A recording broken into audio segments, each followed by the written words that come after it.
Salut les amis. Et donc, dans cette deuxième partie de détermination des impôts sur salaire avec la nouvelle réforme, nous allons nous attaquer au paramétrage des autres éléments après avoir paramétré la base des salaires imposables et également le montant d'impôts à payer. Donc, nous allons nous attaquer aux autres éléments comme je l'ai dit. Et donc, si c'est maintenant que vous tombez sur cette vidéo, alors ici, il vous suffit tout simplement de cliquer sur le petit et en haut pour voir la toute première vidéo. Et donc ici, au niveau de la situation matrimoniale et au niveau du nombre d'enfants, nous allons créer des listes déroulantes. Voilà pourquoi ici, on a ces éléments-là ici. Et il faut dire que avec le nombre d'enfants, on peut aller jusqu'à un nombre infini. Voilà. Donc ici, on va créer des listes déroulantes.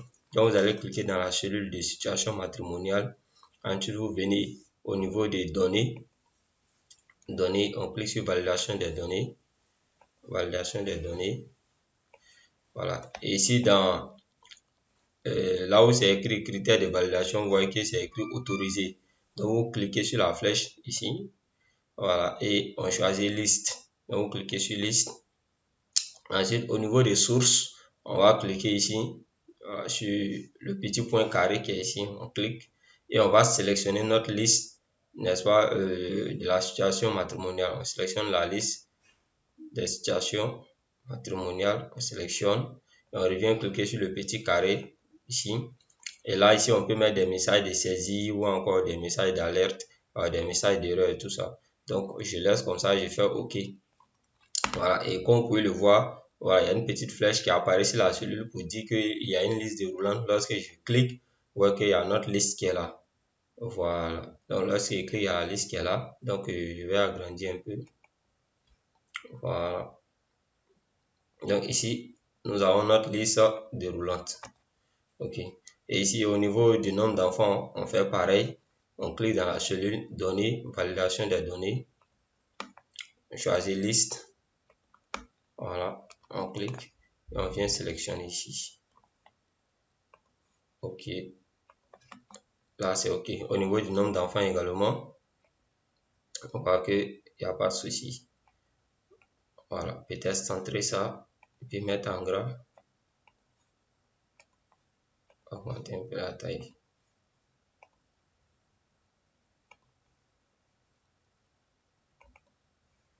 Voilà, je pense qu'on est bon. Donc, on a la situation matrimoniale et le nombre d'enfants. Maintenant, ce qu'il reste à déterminer, c'est le nombre de parts. Il faut déterminer le nombre de parts.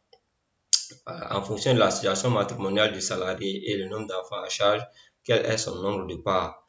Et là, il faut comprendre que le nombre de parts ne peut être supérieur à 5. Voilà, le nombre de parts est inférieur ou égal à 5. Voilà, on ne peut pas excéder 5. Voilà pourquoi ici, au niveau du nombre d'enfants, voilà, quel que soit le nombre d'enfants à charge, en tout cas, le nombre de parts ne doit pas dépasser 5. Donc, il faudra tenir compte de cela dans le paramétrage. Donc, ici, au niveau du nombre de parts, il suffit de cliquer dans la cellule. Voilà, on clique comme ça dans la cellule.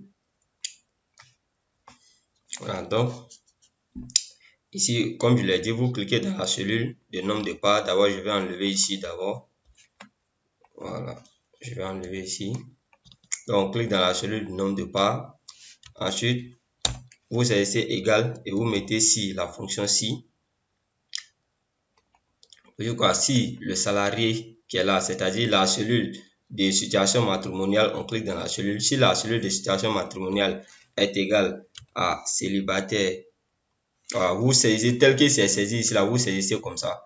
Donc, si cela est égal, si cette cellule-là est égale à célibataire, si la cellule-là est égale à célibataire sans enfant, voilà, célibataire sans enfant, comme ça, pardon, on va mettre des griffes autour. Voilà. Si la cellule de situation matrimoniale est égale à célibataire, alors on met 1, le nombre de parts des célibataires sans enfant bien sûr, alors on met 1. Sinon, si la cellule est égale, la même cellule, on clique dans la même cellule de situation matrimoniale, est égal à divorcer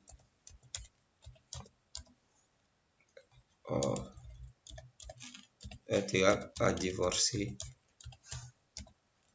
sans enfant. Voilà. Alors, on met 1 également. Voilà, divorcer sans enfant, c'est également 1. Sinon, si la même cellule est égale à veuf,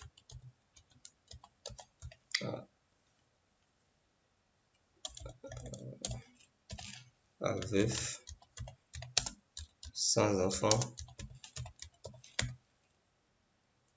si la situation matrimoniale est égale aussi à veuve sans enfant, alors le nombre de parts également c'est 1. Donc on met également 1. Sinon, si, donc ici ce sont des si imbriqués. Encore si la situation matrimoniale est égale cette fois-ci à marié. Voilà, vous saisissez tel que c'est saisi ici là, vous saisissez l'orthographe textuellement. Donc est égal à marié sans enfant. Alors le nombre de parts c'est 2. Donc marié sans enfant c'est 2. Voilà. Donc alors le nombre de parts est égal à 2. Sinon, si la situation matrimoniale du salarié est égale à célibataire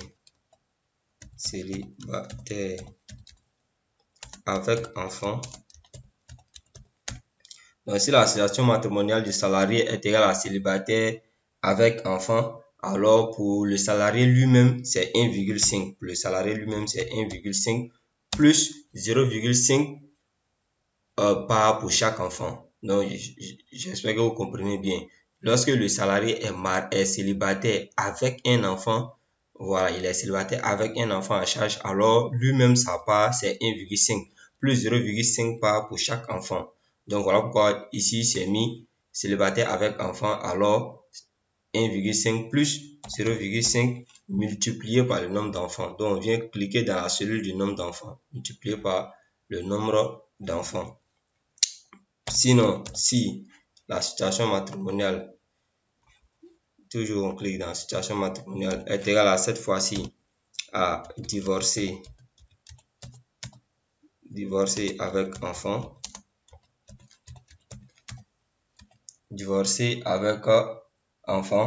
toujours pareil, alors 1,5 plus 0,5 fois le nombre d'enfants.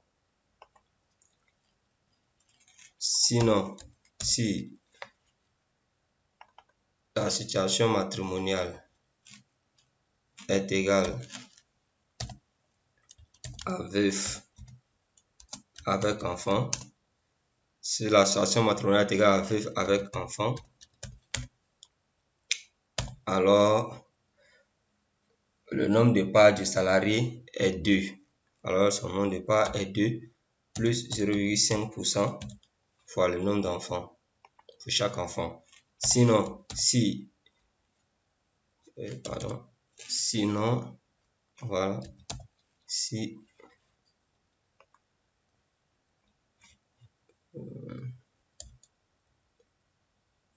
un célibataire avec un donc ici il faut fermer ici. Voilà, alors on met 2 plus 0,5 par le nombre d'enfants. Sinon, si la situation matrimoniale est égale à marié, si la situation matrimoniale du salarié est égale à marié avec enfant, alors son nombre de parts est toujours égal à 2 pour lui-même le salarié plus 0,5 parts fois le nombre d'enfants, donc 0,5 parts pour chaque enfant. Et donc ici, une fois paramétré comme ça, on va fermer, n'est-ce pas, les parenthèses. Donc on va regarder, il y a combien de parenthèses qui sont ouvertes. J'ai 1, 2, 3, 4, 5, 6, 7, 8 parenthèses. Donc on va fermer 8, avec 8 parenthèses. 1, 2, 3, 4, 5, 6, 7, 8. Voilà, je pense que c'est bon. Et ensuite, on fait entrer. tout simplement entrer. Donc pour le moment, ça apparaît, ça met un message voilà, d'erreur pour dire faux. Pourquoi? Parce que dans la situation matrimoniale, rien n'est saisi et dans le nombre d'enfants à charge, rien n'est également saisi. Donc c'est tout à fait normal qu'il affiche faux. Et donc on se donne rendez-vous dans la prochaine vidéo.